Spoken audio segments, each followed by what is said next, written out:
পেয়ারাগুলো মনে হয় একসঙ্গেই সব পাকবে, দেখে যেটা মনে হচ্ছে পুরো মনে হয় একসঙ্গেই পাকবে। এই যে এই দুটোকে আমি বেঁধে রেখেছিলাম, আর 2 দিন পরে বা 3 দিন পরে পাকবে। তখন 6টা, এই যে এখানে আছে 3, 2, 6, 7, 8টা পেয়ারা। 2 ঘরে বেশ ভালোই হয়ে যাবে। আর অনেক বড় বড় পেয়ারা, আমার মনে হয় এই দুটোতেই মনে হয় 800-900। আর এই দুটোতে মানে কি বলবো, কত বড় বড় লোকজন আসে আর বলে যে বাপরে তোমাদের কাছে পেয়ারাটা কি বড়। গুড মর্নিং আমার সমস্ত বন্ধুদের, আশা করি সবাই অনেক ভালো আছেন আর সুস্থ আছেন। আর এখন এই যে চাল দিতে এসেছিলাম মুরগিগুলোকে, আর সোনা ঘুমিয়ে গেছে। বাচ্চাটাকে ছুটি দিয়েছি, একটাই বাচ্চা পড়তে আসে। ও আজকে বলছে কি আমি তো একা পড়তে আসি, আমার ভালো লাগে না। একদম ছোট বাচ্চা, মানে সবে আর কি মানে রিডিং পড়া শিখছে আর কি। তো যাই হোক, রাহির পাপার আজকে টিউশন ছিল না, ও আজকে ঘরেই আছে। সোনা ঘুমিয়ে গেছে, ভাতটা আমার হয়ে গেছে। কালকে ওইটাই হয়েছিল, মানে রেশনের চাল রান্না করছি তো এখন, যে কারণে একটুখানি ফুটে ওঠার সাথে সাথেই উপর করতে হবে। কালকে সেটা করতে পারিনি, ব্যাস সঙ্গে সঙ্গে ভাত একদম নরম হয়ে গেছে। আজকে কি হয়েছে, ভাত বসিয়ে দিয়ে আমি মেয়েকে ঘুম পাড়াবো বলে ওকে খাওয়াচ্ছি। তো ওকে পাঠালাম যে একটুখানি যাও তো, মেয়েটা ঘুমিয়ে পড়েছে, আমি ওকে শুয়ে দিই, তুমি একটুখানি যাও দেখে এসো। গিয়ে দেখে গ্যাসটা নিভে গেছে। হ্যাঁ, তো ও বলছে কি এখনও গরমই হয়নি, আর মানে তুমি গ্যাস জ্বালাতে ভুলে গেছো, ওইভাবে হাঁড়ি বসিয়ে দিয়েছো বলে আর গ্যাস জ্বালিয়ে দিয়ে পালিয়ে এসছে। তো ওইটা যে মানে জলটা ফুটে উঠে ওই জলটা পড়ে যে গ্যাসটা নিভে গেছে, ওটা আমাকে বলেনি। এবার আমি ভাবলাম যে তাহলে মানে কিছু হয়নি বলে আমি ওকে ঘুম পাড়িয়ে দিয়ে একটুখানি ফোনে করছিলাম। তো দেখলাম, তারপর হঠাৎ করে মনে পড়েছে আমার ভাত বসানো, গিয়ে দেখি পুরো আজকেও তাই ভাত একদম পুরো নরম হয়ে জবজবে হয়ে বসে গেছে একদম। তো ওই ভাত খেতে হবে। আমি আবার 2 বেলার ভাত একসঙ্গেই নিয়েছি, কিছু করার নেই। আজকে হচ্ছে মঙ্গলবার, আর জুনের 11 তারিখ। এই দেখুন কত বড় বড় কাঁকড়া। রাহির পাপাকে আমি বলছিলাম যে এই দুটো বড় কাঁকড়া বিক্রি করতে। আসলে গতকাল এই দুটো কাঁকড়া হয়েছিল, গতকাল না তার আগের দিন। কাঁকড়া এমনি 2-3 দিন জ্যান্তই থাকে, তো ছিল। তারপর কালকের ভাত নরম হয়েছে বলে আমি রান্না করিনি, ভাবছিলাম আজকে সুন্দর করে একটা ভাত করব, তারপরে হচ্ছে রান্না করব। তো আজকে এই বড় কাঁকড়াটা পড়েছে। তো রাহির বাবাকে বললাম 2টো কাঁকড়া বিক্রি করে দিতে। ওর বাবা বলে যে না, বিক্রি করতে হবে না, এমনিতেই আমরা কিনে খাই না যখন, তাহলে পড়েছে যখন খেয়ে নাও। তো ওই জন্য আর বিক্রি করেনি, আছে। এই ধারে ছোটোটা জখম হয়ে গেছে একদম। এই যে কুঁদরি ফলগুলো ধুয়ে এনেছি, আর মানে কাটার পরে তো ধোয়া যায় না, এর গায়ে প্রচুর নোংরা থাকে, তখন ধুতে গেলে কেমন লাল লাল মতো কেমন বিশ্রী লাগে। তো দানা ফেলে ফেলে একটুখানি কেটে নিতে হবে। কুঁদরি আর আলু ভাজা করবো সকালবেলা। ও একটা আম খেয়েছে, আমি একটা আম খেয়েছি, মোটামুটি এই চলছে।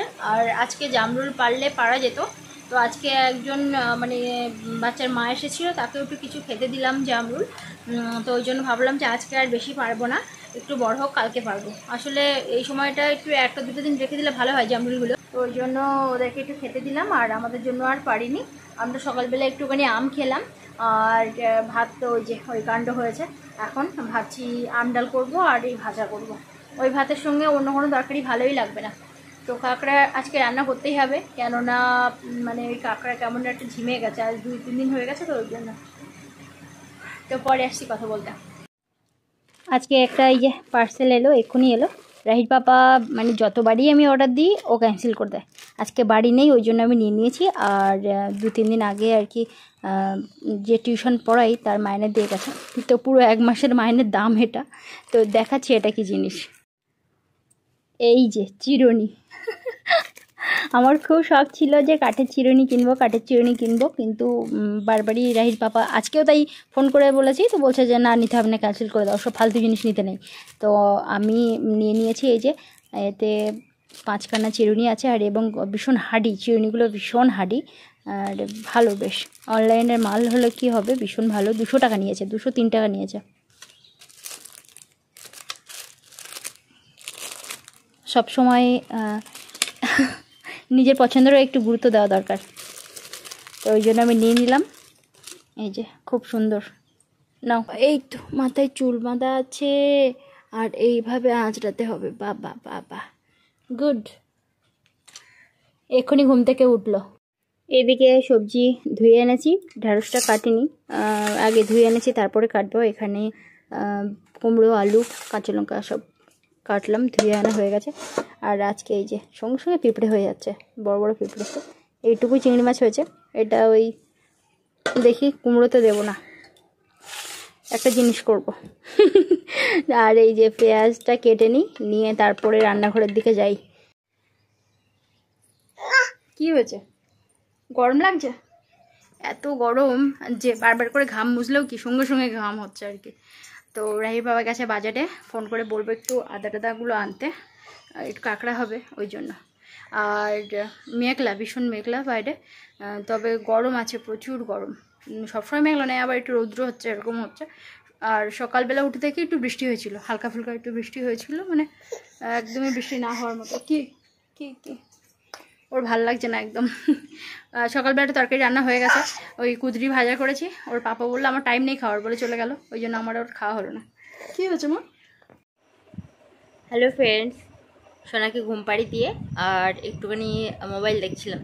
তো তারপর ভাবলাম যে আজকে তো সারাদিন কোনো ভিডিও করাই হয়নি, সেই দুপুরে রান্না করলাম, সেই যে খেলাম। তারপরে সোনা আজকে মানে দুপুরে অনেকটা সময় ঘুমিয়েছে, একটু ওঠে আবার ঘুমায়, একটু ওঠে আবার ঘুমায়। ওর জন্য ওর কাছে একটু থাকতে হলো, যে কারণে আমার দুপুরের কাজবাজগুলো একেবারে সন্ধেবেলা করলাম আর কি।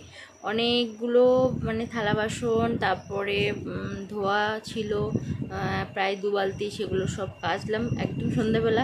রাহির পাপা একটু আগে বাড়ি এসেছে, আর সোনা ঘুমিয়ে গেছে যদিও। তো আপনাদের সঙ্গে একটু কথা বলতে এলাম। আজকে মানে শ্যাম্পু করেছি, কিন্তু সারাদিন চুল খোলার সময় পাইনি। এই সন্ধ্যেবেলা চুল খুলে টুলে একটুখানি মোটামুটি শুকোলো আর কি। না হলে মানে বেশিরভাগ টাইম সারাদিন ওইভাবেই বেঁধে রাখি, ব্যাস রাতের বেলা ওই চুল মানে ভিজে চুল খুলেই আর কি ঘুমিয়ে যাই, তারপর সকালবেলা উঠে দেখি শুকিয়ে গেছে, এরকম হয় আর কি। কেননা গরমের সময় চুল ছাড়তে একদম ইচ্ছা করে না, চুল ছাড়লেই মনে হয় ফ্যানের তলায় বসে এরকম। আর চুলটা এখন আমার আর কাটতে ইচ্ছা করে না, একটু বড় হয়েছে, একদম কাটতে ইচ্ছা করে না।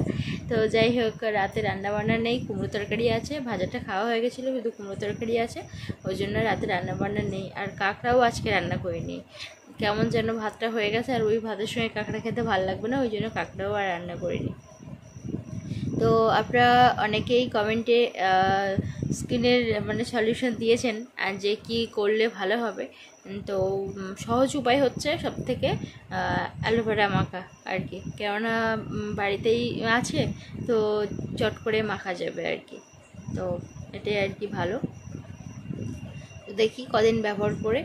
আর মানে ঘামাচিও হয়েছে, বিশেষ করে এই হাতের এইগুলোতে, আমি জানি না দেখতে পাচ্ছেন কি না, কেমন যেন একদম মানে শুকিয়ে গেছে চামড়াগুলো একদম, মানে এরকম আর কি হয়েছে।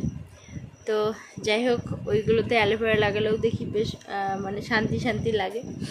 তো ভীষণ ভালো থাকুন সবাই, পরে ভিডিওতে আপনাদের সঙ্গে দেখা হচ্ছে।